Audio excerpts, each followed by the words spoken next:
Hey guys, welcome back to CLOCKWISE Crypto. Hope you guys are moving forward in everything that you do. Now today, Binance CEO stepping down, huge news. Let's dive into what exactly is going on. This is the first time I'm looking at this and diving in, so take a ride with me here. So Zhao will step down as Binance CEO, admitting to violating anti-money laundering laws. So the founder, Binance founder, Zhao, will reportedly step down as the crypto exchange's CEO and admit to violating U.S. anti-money laundering laws. Zhao will plead guilty to criminal charges, while Binance, which right now is the largest crypto exchange in the world, will agree to pay $4.3 billion in fines to U.S. regulators, says the Wall Street Journal.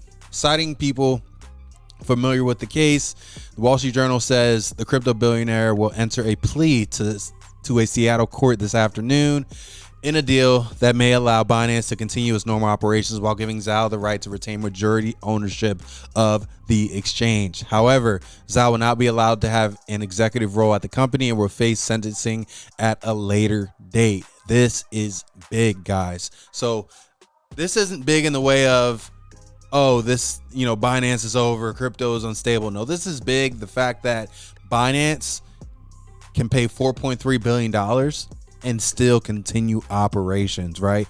This would wipe out most exchanges. This is why I said it in our last video. Binance is the mother. So the fact that this is even happening, and to be honest with you, Zhao's been pretty good about, at least from what I've seen and I've read, with building relationships with countries and governments. I think Binance is leading the way when it comes to bridging that gap. So let's dive in and see what we uncover here. Zhao and Binance's deal with the Department of Justice is separate from the charges it faced from the U.S. SEC in June of this year, when the SEC attempted to freeze the American arm of the crypto exchange's assets. So that's all the assets within Binance.us. Last month, a crypto lobby organization defended Binance, saying the SEC's charges were akin to suing a grocery store for selling oranges. So here is really one take of what's going on with Binance. So this really was shocking me when I saw this. But diving in here, the DOJ settlement will show Binance is too big to fail. Now, I agree with this. I don't think Binance is going anywhere. Let me make that clear. So let's dive in to see what this article has to say. For the past 5 years, the U.S. Department of Justice has reportedly been investigating Binance, the world's largest crypto exchange. And citing an anonymous source, Bloomberg says DOJ entered negotiations with Binance over the structure of the deal, which take the form of deferred prosecution agreement, under which the agency would file criminal charges against Binance but decline to follow through, provided the exchange meets the criteria and pays the proposed financial penalty. So it's pretty much saying money talks. Like, look, you committed a crime, but look, no one's going to prison here. Just pay up, right? So the agreement would not necessarily prevent the DOJ from pursuing criminal charges against Binance CEO Zhao, but crucially would allow the exchange to remain operational. Binance would have been an enormous coup for the Department of Justice, which has signaled a desire, along with U.S. regulatory agencies, to tame the crypto industry. You hear that, guys? Regulators are trying to tame the crypto industry, trying to get a hold and control this crypto craze, what they're calling it. Hundreds of thousands of regular people would be caught in the fallout if the company were to collapse under the weight of a conviction. A deferred prosecution agreement, says Paul Tuchman, a former U.S. prosecutor and partner at law firm Wigan and Dana, is typically deployed in cases where the DOJ determines collateral consequences of criminal prosecution of a corporation are not worth it. So especially seeing what's going on with FTX, pretty much both parties agreed that criminal charges would not be appropriate and would have, pretty much adverse effects to especially people who have funds within Binance. So taking a look here, diving in a little bit further to this article, the exchange attracted the attention of regulators looking to impose some control over the crypto sector.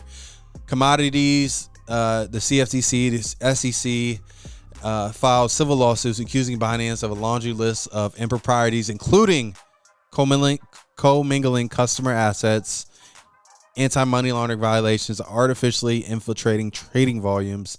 Staff at Binance have been braced for criminal charges against the firm, according to one former employee. So they were expecting this. Looking here, even offshore banks would have to fall in line, says a crypto skeptic commentator. The US dollar is the world reserve currency. Banks are highly reliant on the dollar. And really how this plays into Binance is, if Binance were to fall as a result of criminal proceedings brought against it, they're saying pretty much that it'll be like FTX wasn't the end consumer crypto as we know it. The collapse of Binance definitely would be really impacting people that are, utilizing Binance on a day-to-day basis. So, diving in, and I took a look here at Binance and also Richard Tang, who's actually taking over as CEO, and really a heartfelt message, and really what he's saying is what the focuses are moving forward, and he's saying reassuring users that they can remain confident in the financial strength, security, and safety of the company, collaborating with regulators, which they have been doing. So this is kind of what shocks me a little bit. And then working with partners to drive growth and adoption of Web3. So, we see that, and we see what exactly is going on, with Binance. This is a shock. This is a shock because Binance has pretty much been bulletproof. Like, Binance has been bulletproof. They've been, you see this, you've seen the CEO going to conventions and being in different governments. And really, for me, this is a little bit bigger than I thought, right? But I don't think Binance is going anywhere.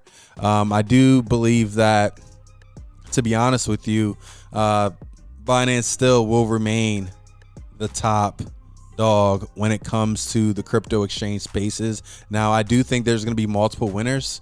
CZ is amazing. I do think that this is a tough blow. This is a tough blow. Even here, he's saying, today I stepped down as CEO of Binance. Admittedly, it was not easy to let go emotionally, but I know it's the right thing to do. I made mistakes, but I must take responsibility. This is best for the community, Binance, and myself. Binance is no longer a baby. It is time for me to let it walk and run. I know Binance will continue to grow and excel with deep bench it has. Please do announce the new CEO, which is Richard Tang. And really, CZ kind of took this like a champ. And I guess for me, he's saying after that, my current thinking is I would probably do some passive investing, being a minority token shareholder in startups in areas in blockchain, Web3, DeFi. I'm happy that I finally have more time to spend looking at DeFi. I can myself being the CEO, driving a startup again. I'm content being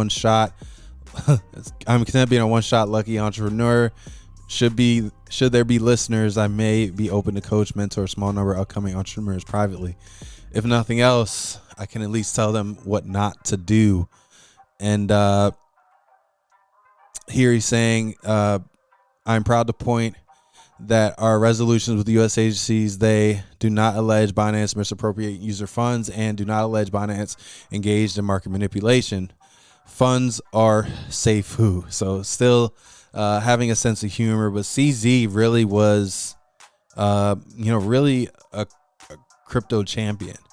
And I'm really shocked by this, to be honest with you, but I do think Binance will continue to win. He's still majority owner of the company. He just can't be an executive. And best believe he's still gonna have some pull. Best believe that. And really, he's a genius. He's been a part of the crypto space and really being a part of adoption, and I wish him nothing but the best. And how the market's taken this, I don't think it's a coincidence that we're seeing a pullback. To be honest, the pullback really is, there's always a reason why it pulls back, right?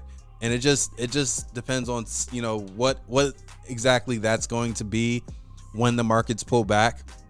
I don't think it's a coincidence, but one thing I would like to do is see how the markets look when it comes to really seeing the overall price action of everything that's happened today alone. So let's take a look here.